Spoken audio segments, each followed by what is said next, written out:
It's Saturday evening. It's time to talk about the very best comic books in the entire world this week with our good friend Drew. How you doing? I'm doing fantastic, Wes. It's a busy week, busy weekend. But let's talk about the best comics of the week. So last week, we didn't actually have a show because there was only two comic books I thought were worth recommending. Not really worth a show. Plus, I was getting ready for my surgery. That's all went well. We're all doing great there. And then comic books just back it up this week with probably the best week of the entire year so far. Yeah, it's hilarious because I agree with you, Wes. We don't talk about beforehand. We don't really discuss them. But yeah, I read books last week and I said, this is the worst week of the year. This is probably one of the worst ever. And sure enough, this week, yeah, we were locked and loaded this week. Hell, like we go from like one, maybe two to like almost 10 this week. It's nuts. Absolutely. And obviously, indies were leading the way front and center with a lot of the very best books. Starting off with Geiger, number 12, Jeff Johns writing, Gary Frank on art. More of Ash Arden trying to be the mentor for Tariq, kind of moving forward, trying to show him how to control his powers. He doesn't need the rods, and their contentious histories with Molotov or whatever his name is, the scientist that apparently has a couple of different names. Geiger does not pass the test here, but what's more interesting about this, and I don't want to give away all the spoilers because it is very, very interesting, that Ash Arden might not be on the up and up, might not be on the level, and Gary Frank absolutely owns this issue. Yes, he does. Gary Frank his work is second to none. It's beautiful, and the cover for the cover for the next issue looks absolutely stunning. I love that cover, and yeah, like you said, I don't want to spoil too much, but I did love the ending to this. I was like, that is fantastic. That's fantastic comic book stuff right there, because the way this whole book is set up, you're led to believe, okay, Geiger can be fixed. Geiger can change. He can get better, just like her. We'll see. I don't want to spoil too many things about it. Like you said, the minute you start talking about it, you're going to spoil it for the reader. I don't, but it is a very, very fun, exciting, and beautiful read. Do check out Geiger, guys. Absolutely. Another hit from Ghost Machine, and that's pretty much all they do these days. Speaking of which, Redcoat number 10, Jeff Johns writing, Brian Hitch on art. Last issue, we had a big one-shot featuring Johnny Appleseed, and I thought it was fine, but it was a little too wordy. This week we get Annie Oakley, and I think this is a billion times better because it's so much more action and story focused on the interaction between the two players. Her and Redcoat basically getting in on like a trick shot off. That was a whole lot of fun. Some calamity comes up. They go and they try to save the day, and there's a ton more action in it. And I kind of like these one shots focusing in on historical figures, Redcoat interacting with them, but I thought it played out in such a more exciting way this issue. I thought it was great. No, I completely agree. Yeah, like you said last week, I was very excited going into the Johnny Appleseed issue. I was expecting some great stuff, but like you said, it was very wordy, and I wasn't a big fan of that. But this issue, yeah, this gave me what I wanted. This is what the Johnny Appleseed issue should have been. And Annie Oakley, hey, she was a real person. She existed. She was with Wild Bill in this traveling shows. One of the best shooters in history, and we get to see her and Redcoat go trick shoot off, in any type of various way you can imagine. It's hilarious, it's awesome, but at the same time we get to see a real world situation develop, and we see Simon really dealing with his self-doubt, because like whenever he tries to act, he F's up, he screws up, and he's afraid of screwing up. And it's great, because we all deal with that. And you really do see it. Maybe he takes a turn, makes a change toward the end of this book. And yeah, I do like where we're going with the next issue. Because we're in the introduction of the Northman, I think is his name, in the next issue. I kind of wish it was John Henry, but maybe we'll get John Henry in the future. But it's still a very, very fun read. And Redcoat is, in my opinion, it's my favorite of the Ghost Machine books. I really like Redcoat, but I think you're crazy. Rook Exodus still exists. It's not going on right now, but it'll be back soon. It's way better. It's so good. But they're both good. Yeah, they're both good. What, you don't like sci-fi adventure? No, I do. I think I just comparing like 6 issues to what we've got so far, maybe 11, 12 issues so far. Issue 10. Issue 10? We've got 10 issues of Redcoat, and most have been solid. No, it's been really, really good. Mm-hmm. Also going to recommend Transformers number 18, Daniel Warren Johnson writing, Jorge Corona on art. I've really enjoyed Transformers, although I have seen a little bit of a decline in maybe some of the pacing and excitement for me on Transformers. That kind of all comes back in an enormous way on issue number 18. This is the biggest thing that they've done since issue number 12, with Cybertron trying to invade Earth and all that kind of stuff. We still do have the 3 different factions, one of them on Cybertron itself, one of them trying to get to Ultra Magnus, another one seeing I think it's a battle in Seattle between Bruticus and the Devastator, which is a whole lot of fun. But the Ultra Magnus story really took a turn this week. He discovers that they're kind of being hunted by these soldiers that don't know exactly what they are, and what he does in response to that, I thought was absolutely bananas. And I didn't think it'd get any cooler than that. And then we get this enormous return of a character we've been waiting for the entire time, and it just kept building and building and building and getting better and better and better. And I cannot wait for the last 6 issues, what Daniel Warren Johnson has to deliver on Transformers. Likewise, and I agree. So stories, they really ebb and flow. They go up and down with the excitement and pacing and everything. But this one, you can really tell with the pacing, it is ramping up. Things are really ramping up right now. Like I said, by the time we get to the end of this issue, the fit has hit the shan. And Optimus and the rest are like, F this shit, I am out. We're out of here. But yeah, I loved this issue. I agree with you. The Ultra Magnus stuff, in my opinion, was the best stuff, because we really see how damaged mentally, psychologically, Ultra Magnus is after what happened to him. And yeah, his interactions with the humans, how he's seeing them, I loved it. And it's great stuff. And I really, really hope Ultra Magnus does he gets better, because he is a great Autobot. And I love the art in this. Jorge Corona, I really, truly hope he is getting top dollar for his original art, because these pages are absolutely stunning. They're beautiful. They're intricately detailed. This is what we want in a Transformers book, art-wise. I cannot recommend Transformers enough. It's Transformers is so damn good. If you're not reading this, shame on you. Do check out Transformers, guys. And it's definitely my pick of the week. It was between that and Space Ghost, which we're about to talk about. And I think Transformers is just a little bit better, although Space Ghost, admittedly, very, very good. So definitely check that one out if you've fallen off on that. As I mentioned, Space Ghost number 11, David Pepos writing, Jonathan Lau on art.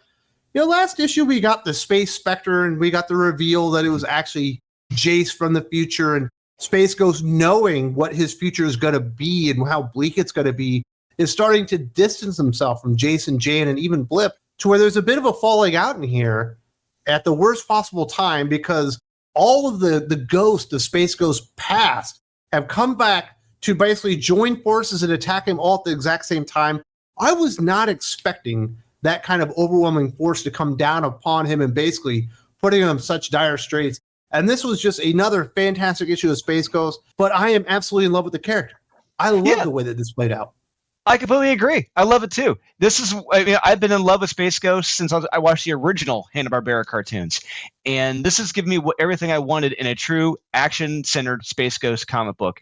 And David Pepos, he is not subverting for expectations in any way, shape, or form. This is giving you everything you want and more in an action book in Space Ghost. Because it is balls to the wall action with Space Ghost against his rogues gallery. And I loved it. Jonathan Lau illustrates it beautifully.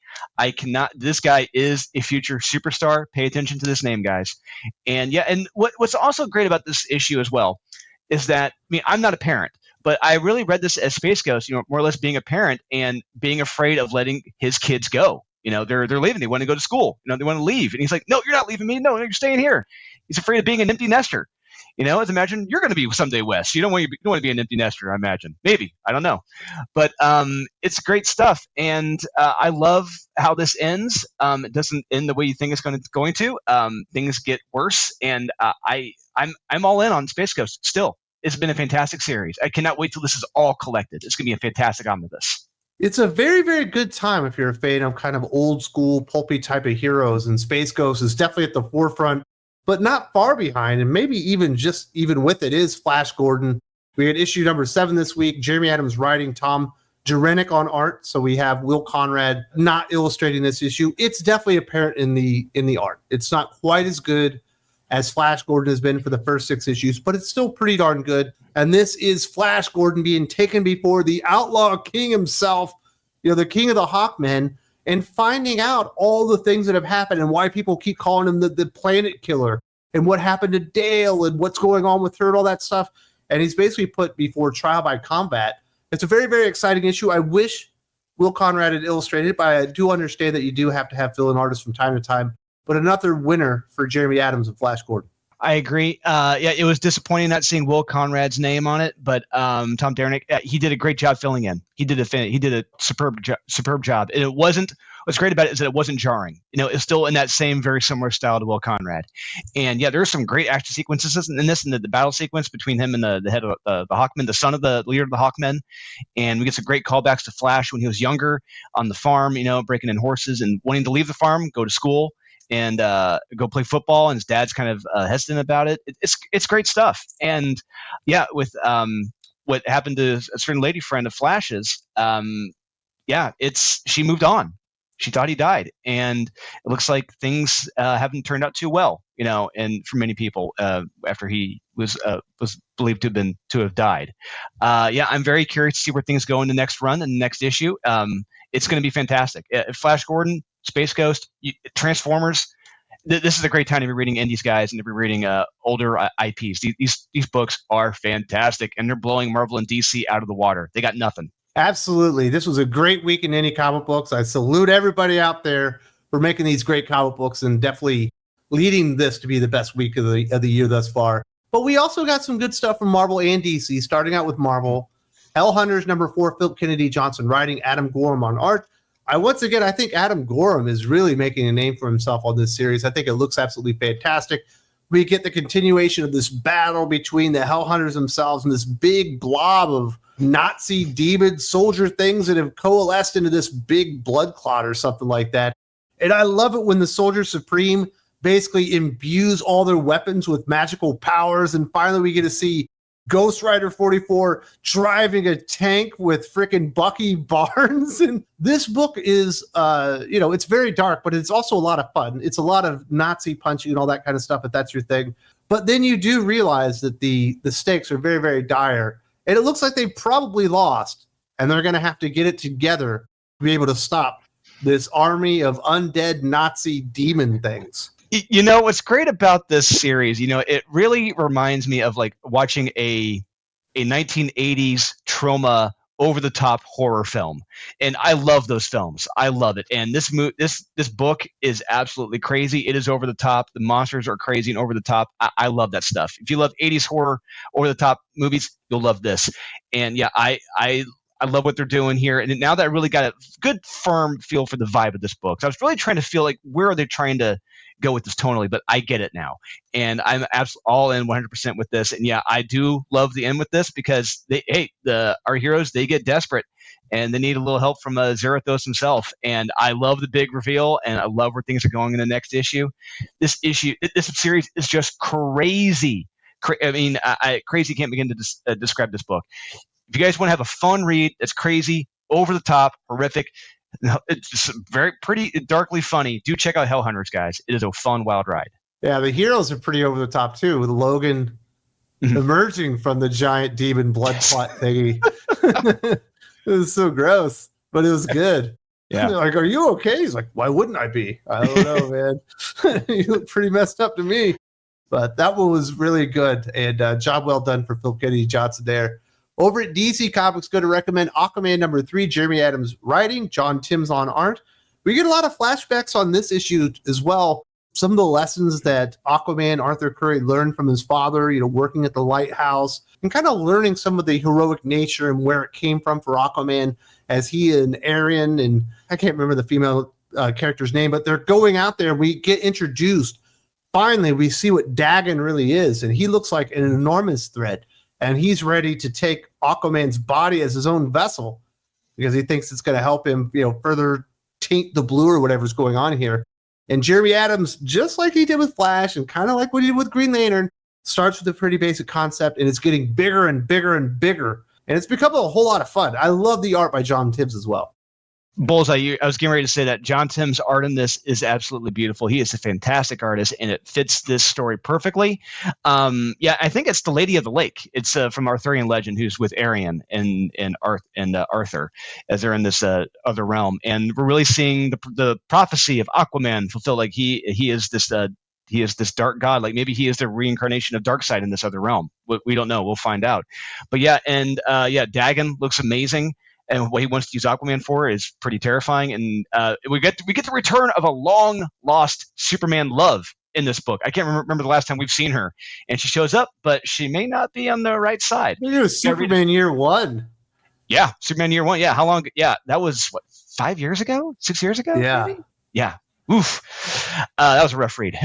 But yeah, she shows up in this one, and it gets pretty interesting. And yeah, I do like we could see more of the past of Arthur, how he grew up with his dad, and why his dad did what he did. And Arthur, he really develops those that work ethic, that ethic from his dad, and it makes sense here. And yeah, this is a fantastic read, fantastic issue. Aquaman, one of the best at DC Comics right now.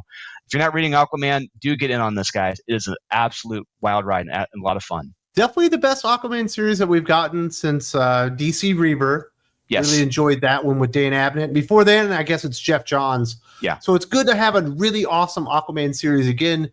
Thumbs up to Jeremy Adams, but he seems to be nailing basically everything except for Green Lantern Corps these days. And I'm not convinced that he's writing that book. No. The final recommendation I got is Batman Dark Patterns #4. Dan Waters writing, Hayden Sherman on art. I think Dark Patterns so far has been perfectly fine. The story that they did with the nailed man and all that stuff. But I think issue 4 takes an enormous step up. This is easily the best issue thus far. We've got this apartment building, and it's been taken control of. They've already executed basically a police officer. Batman sneaks in there, and things are not quite what they seem. It's not the hostage situation that he thought it was. Hayden Sherman's art works so much better in this particular series and in this particular issue because it just kind of fits the setting and everything. And while I wish they would do a little bit more like straight detective work in a series like this, it is very, very dark. It's very kind of weird science fiction, science horror type of stuff going on here. I think this issue was actually really dynamite. Is absolute dynamite, and the art in this is absolutely beautiful. And reading this issue, it really reminded me of Jed McKay's early Moon Knight run. We had Alessandro Cappuccio on there, and that building that was haunted, more or less. It was like one big maze. This issue kind of reminded me of that, except but this building may or may not be alive. I don't know how much we want to spoil about this book, but we get the return of in my opinion, an interesting and cool Batman rogue, and I did not expect it to go the way it does in this book. This book really surprised me, really shocked me, and how he treats this rogue with so much respect and to fear him. And I do in this book. It's like, oh crap, things are getting weird, get crazy, and there's going to be a lot more deaths in this. And Batman's got his hands full because this building is just 100% full of crazy, and I don't think he's going to make it out in this one piece. But he probably will. But yeah, this is a fun, interesting, creative, cool, dark, wild ride for Batman, and I couldn't be happier. This was a pleasant surprise this week. They don't always take the ventriloquist all that seriously, but you should take him seriously. Absolutely. It's when you see what happens, and it's like, whoa! I was not expecting this. Holy crap! That was a lot of fun, and I continue to enjoy this series more and more, and I think this story is probably going to be a lot better. I do want to say thank you very much to Drew for joining us to talk about the best comic books of the week. We had a great week this week. Hopefully everyone got to read those. If you like this and you would like more stuff like it, I do want to invite you to come visit us on the Patreon. There's a link in the video description. You go there, you find the right tier for you, you support the channel, keep the lights on, keep the videos flowing, and be a part of the family. Hope to see you there very, very soon.